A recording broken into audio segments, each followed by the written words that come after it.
Yo, what is up guys, and welcome to my Explode Invoker build. This build is exceptional at exploding entire screens of enemies, and I'll be showcasing you guys everything you need to know to achieve those same results. Let's get into it.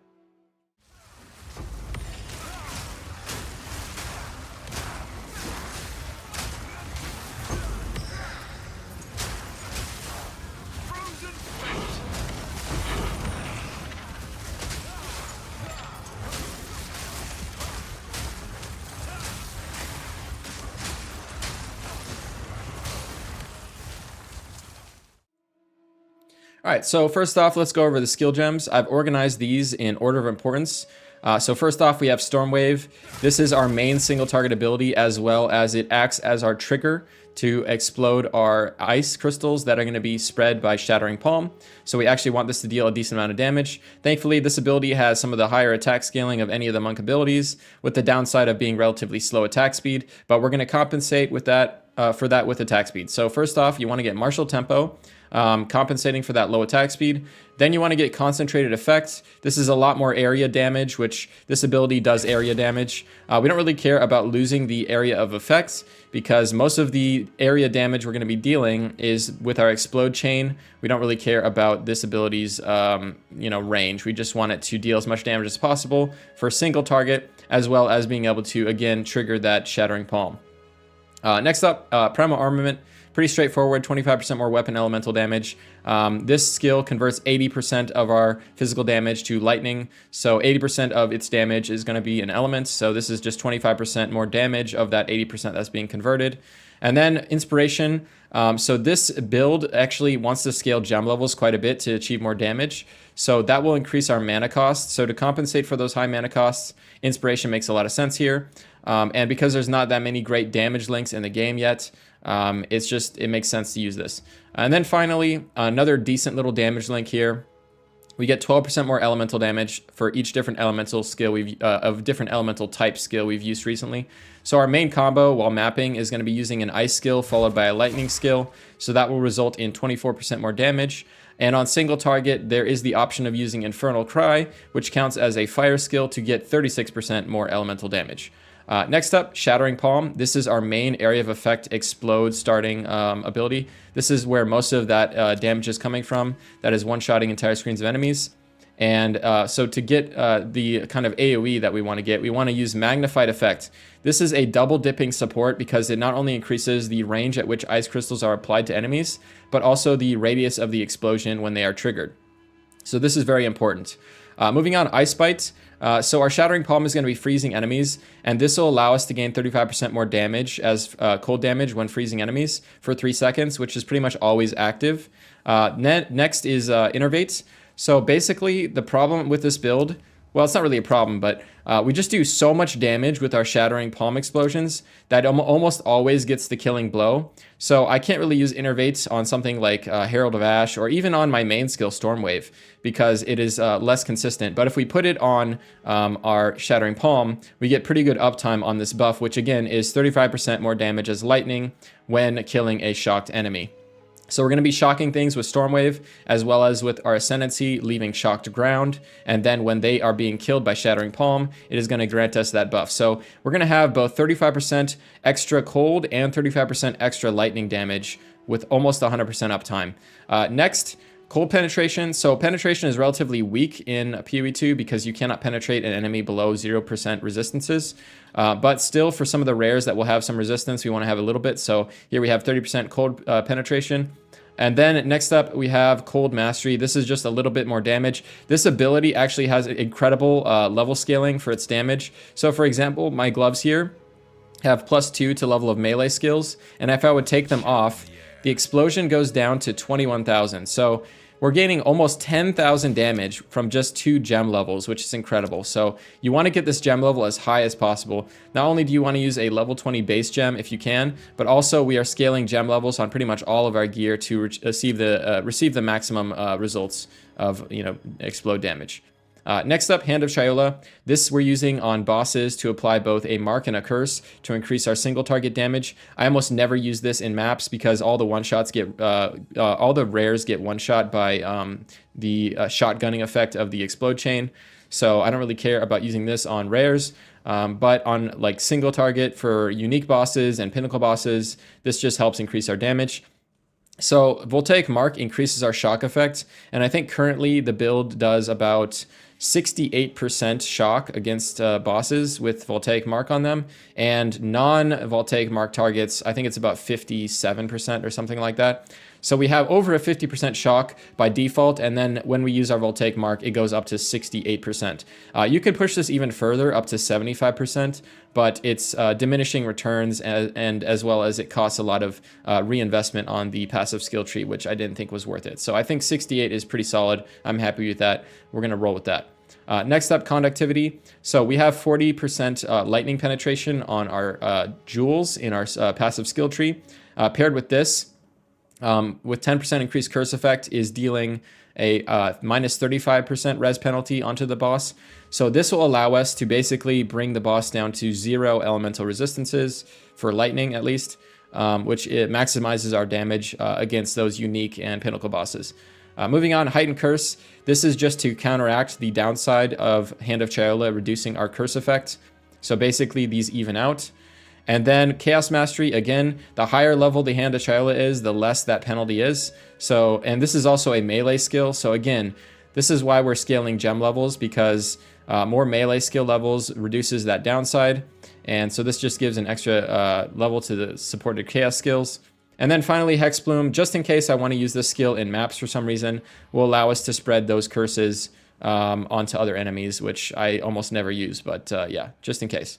All right, so next up, I'm going to be going over the auras. This build actually makes use of quite a lot of auras. I have 6 active here, and we're able to achieve this through getting a lot of evasion rating on our body armor. So our body armor here has 1600 evasion, and this is causing us to gain a lot of extra spirit from this Ascendency node, Lead Me Through Grace.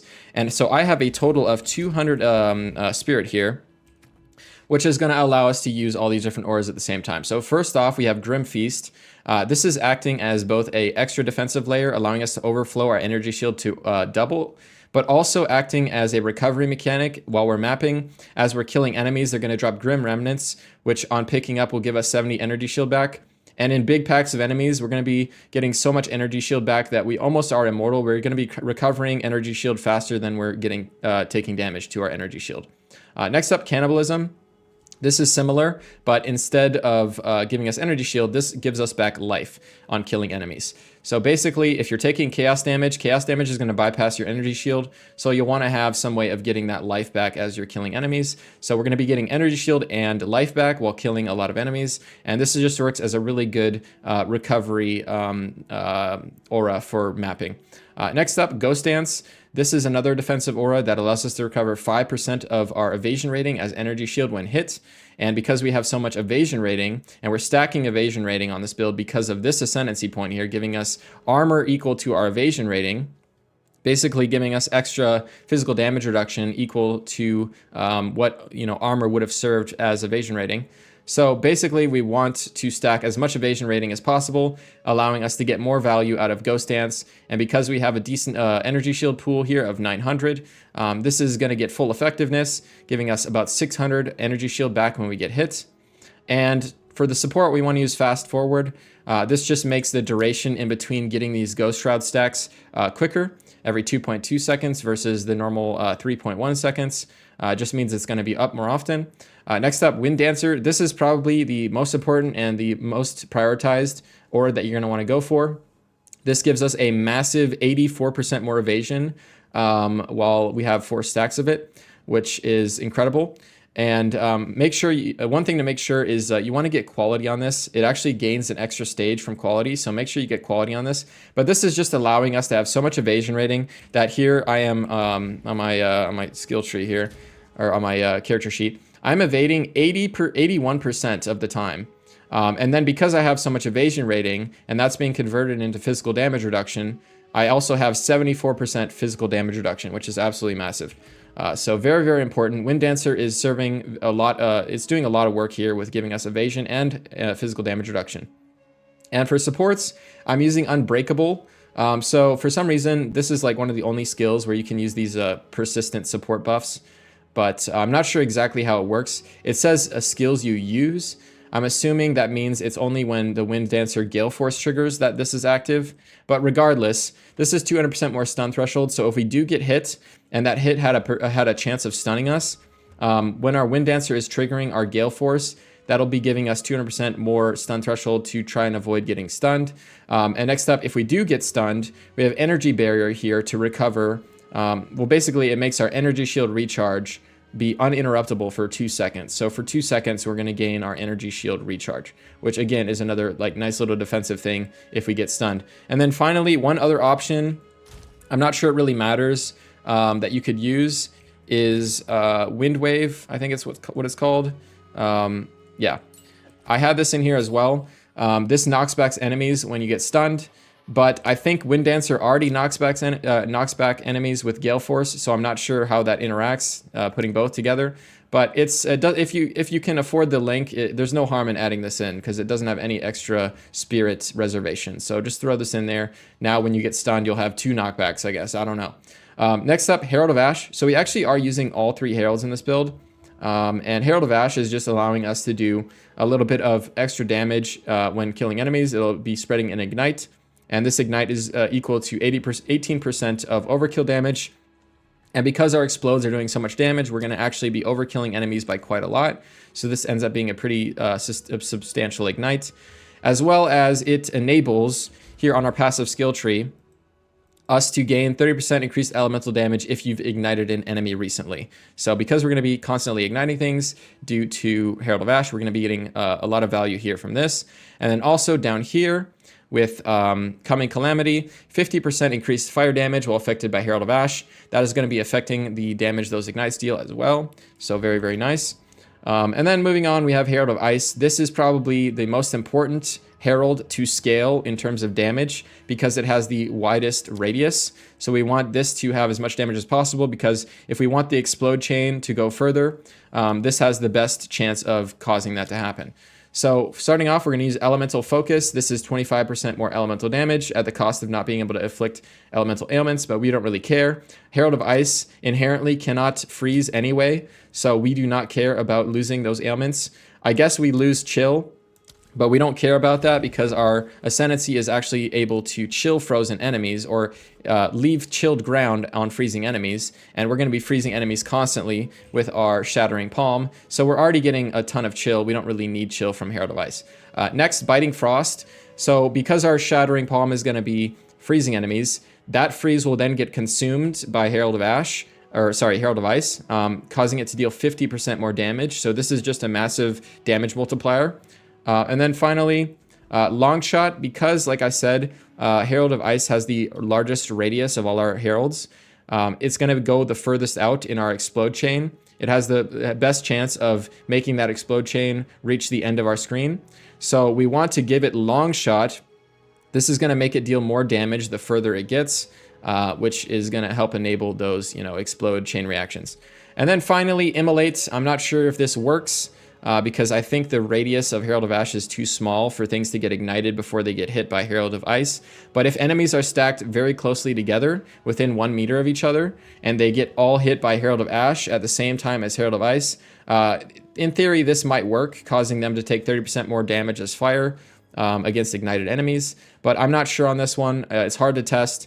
Everything gets one shot regardless of what I do, whether I put this in or not, so who knows. But might as well put it in because we have the extra socket and there's not a lot of good damaging supports in the game. So might as well, put it in and, maybe it does something sometimes. Finally, Herald of Thunder. This one's damage is not as important, but it's still okay. It's just more damage in total when you're exploding enemies.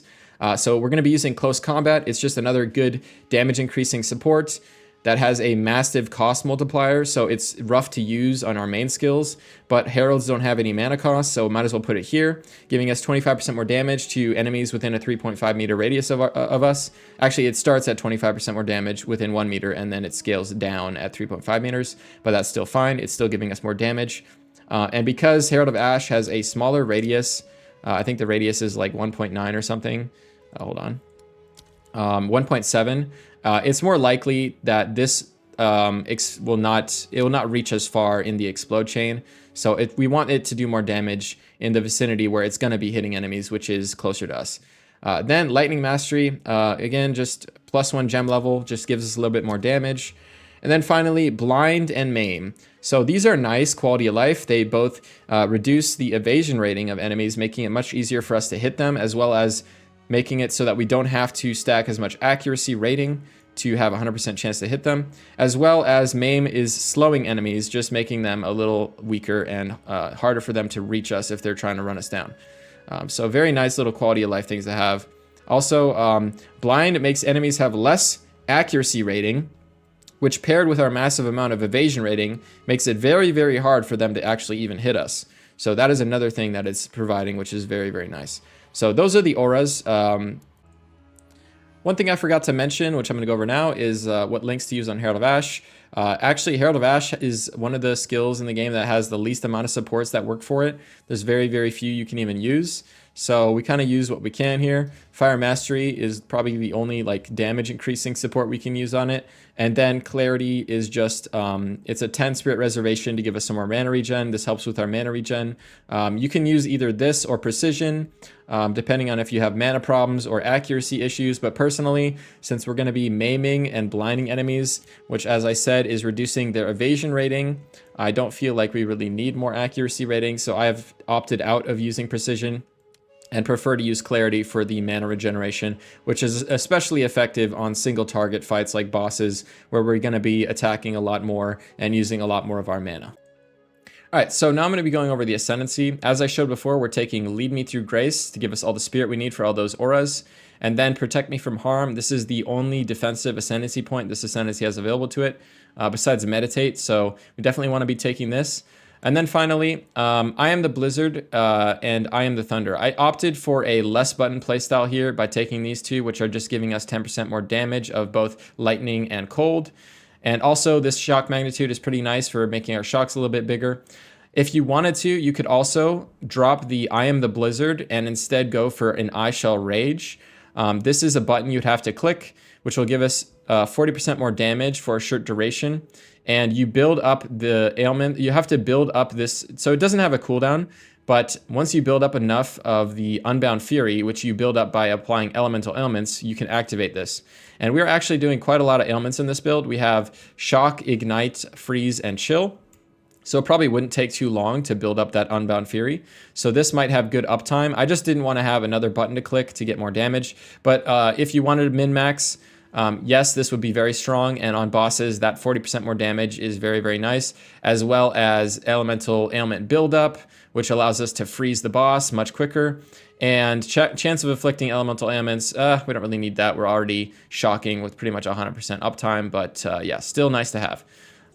All right, so next up I'll be showcasing the skill tree in no particular order of importance of when you would grab these. But I will say that you probably, if you're struggling defensively, you would take some more of the defensive points. And if you're struggling for damage, you would want to take more of the offensive points.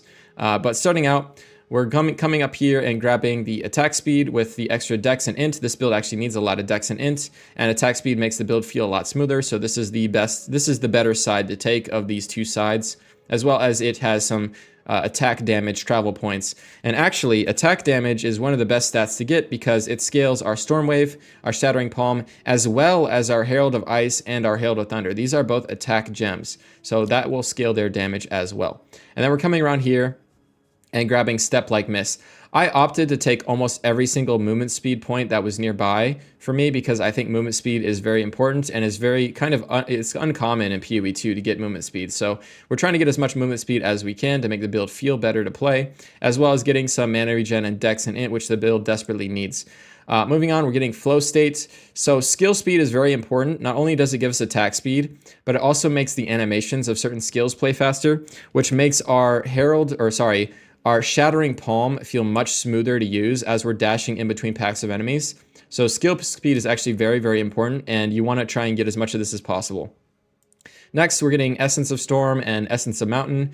Again, just 5% extra damage as the corresponding element, lightning and frost, or cold, as well as giving us some chance to shock and freeze buildup, which is pretty important. We want our Storm Wave, which is our main lightning skill. We want this to deal enough cold damage and be able to freeze, and we want our Shattering Palm to deal enough lightning damage so that it can shock.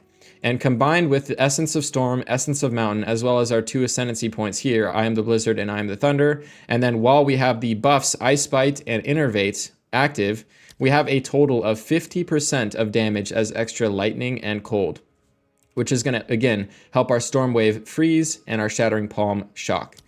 Coming up here, I grabbed this extra magnitude, shock magnitude, as well as giving us mana regen. This is allowing us to get much bigger shocks, which is just increasing our damage. Very nice. And then this is probably the biggest damage increasing section of the entire tree.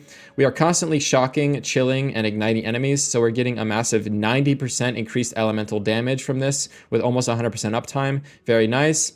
And then coming over here, we're grabbing attack damage. As I said, it scales pretty much everything in our build, and attack speed. And then coming up here, these are some of the defensive nodes I recommend. Spectral Ward, because we're going to get a very high evasion body armor to get all that spirit.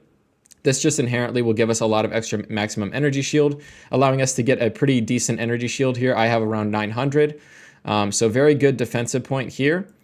Then we're taking Wild Storm for more maximum lightning damage. Even though our Shattering Palm is a majority of our clear damage and it's an ice skill, with all the buffs active, as I said before, it'll be doing 50% of its damage as extra lightning. So getting a more multiplier here for maximum lightning damage is pretty nice, as well as some extra lightning damage points. Coming down here, we're grabbing, again, more attack damage. And this is another great defensive point. It's giving us evasion rating per maximum energy shield on equipped helmet. So because we are trying to stack as much evasion rating as possible, I actually opted for an energy shield helmet because it is kind of giving us, with a 240 energy shield helmet, we're getting a almost 500 evasion rating just on our helmet, which is incredible. So another really good defensive point to take. Coming over here, Mental Toughness. This is to help us with our massive mana costs. Since we're scaling gem level, our mana costs are pretty high. So this helps reduce those mana costs by 15%. And then if you're having mana problems, you could also take Conservative Casting with these 2 reduced mana cost side points as well. But the way I solved mana issues while mapping is with a 2% of recover mana on kill gem or jewel, sorry. This helps us recover pretty much all our mana back as we're killing enemies, because we're going to be killing, so many enemies at a time that we're getting all the mana cost of whatever we're spending back immediately. So this is kind of how you solve mana problems while mapping. And then for bosses, when you can't be killing enemies, you're just going to have to occasionally use your mana flask because our mana costs are extremely high. Moving on, we have some defensive nodes here. We have evasion rating. So first off, this build needs a lot of dexterity. I think my dexterity requirement for like Herald of Thunder here for a level 19 Herald of Thunder is 191 dexterity. So you need a lot of dexterity. So grabbing this dexterity is pretty nice. And then that dexterity gets converted into attack speed with Falcon Technique here. So I have a total of, let's see, I think I have like 224 dexterity. So we're getting a lot of extra attack speed here because we have so much dexterity. And then to get even more dexterity, which is in turn giving us even more attack speed, we're taking Enhanced Reflexes, 8% increased dexterity, and Bestial Skin. This is probably the most important defensive node on the entire tree for us, because as I showed earlier, I have a massive 1600 evasion rating body armor. So this point right here is giving us another 1600 flat evasion rating. 100% increased evasion rating from equipped body armor. Really, really nice.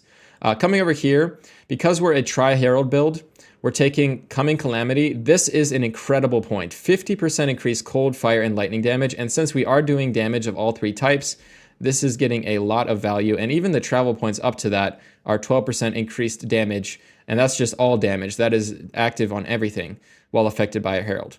Very nice. Coming down here, we're taking the 30% increased evasion rating and 3% movement speed. Again, movement speed is very rare in PoE2, so we're trying to take as many of those points as possible. And then we're coming down here to get Catalysis. So this is giving us 5% of physical damage from hits taking as a random element. And if you have your if you have your resistance capped, this is again another way to reduce physical damage on top of our already massive physical damage reduction. So this is helping a lot at reducing physical damage. And then these travel points here are also pretty good, giving us increased elemental damage with attacks. And then over here, Maiming Strike, again, attack damage, as well as allowing our attacks have a 25% chance to maim. So normally our Herald of Thunder is the one maiming, but this will allow all our different attacks, including Herald of Ice, Stormwave, and Shattering Palm, to also have a chance to main. And the travel point here is also really nice, giving us 2% more movement speed. Then coming down here, we're getting magnitude of shock as well as increased mana regeneration. This is the most magnitude you can get anywhere on the tree. This is making our shock a lot bigger, especially against bosses. We can get up to a 68% shock. Very important for increasing our single target damage. While mapping, shock is less noticeable and needed because most of the enemies are getting one shot by our big, our shatters and our cold damage. So shock really plays more of an impact in single target situations when we need more, damage on bosses. So this is good for our single target. And then finally, we're coming down here grabbing acceleration.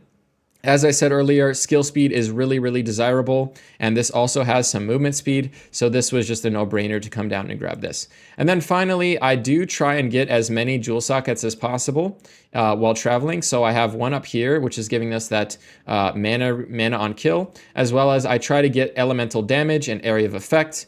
That's going to increase the explode area of effect as well as the damage it deals.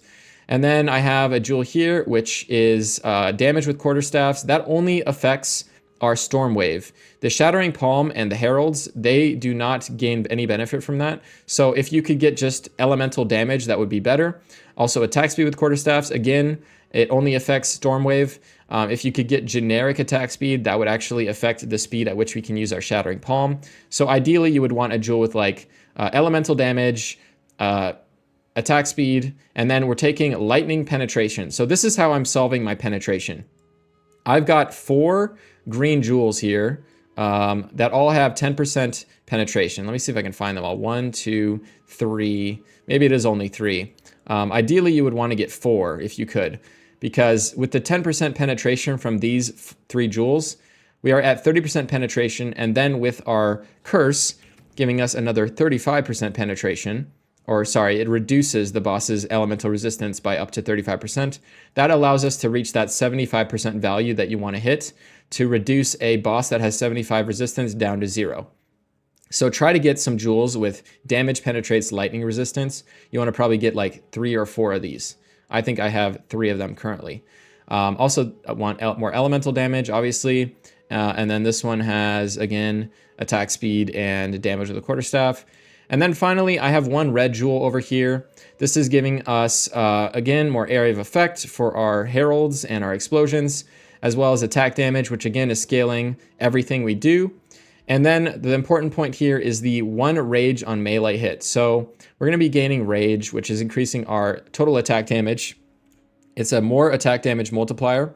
Although only 1 rage on hit doesn't actually build up that fast, you might want to get 2 of these jewels, and that would allow you to build that rage up quicker. But mainly this is here for single target situations where we're going to be attacking a boss back to back for many, many seconds, allowing us to build up more and more damage, kind of ramping our damage. Whereas in maps, our rage doesn't really get that high. Sometimes I get it up to 30, but not always. It's just nice to have though. So those are the jewels. That's the skill tree, and yeah, that's pretty straightforward. I think I've done a lot of small iterations over the past few days trying to optimize this. I've traveled all kinds of different points, checking my damage, doing testing, and I'm pretty satisfied that this is the most optimal setup.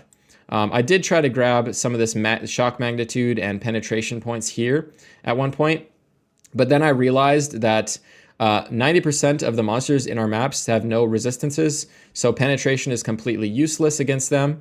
And then this shock magnitude, because we're already getting a lot of shock magnitude, is actually getting pretty diminishing returns, and it's only getting us from a 68% shock on bosses up to, I think, a 75, which I guess is 77% more damage, which is not terrible, but it's a lot of point investment, so I decided not to go for this and instead solve our penetration through, again, getting 40% penetration of lightning through our jewels and our Shattering Palm having the cold penetration support for that.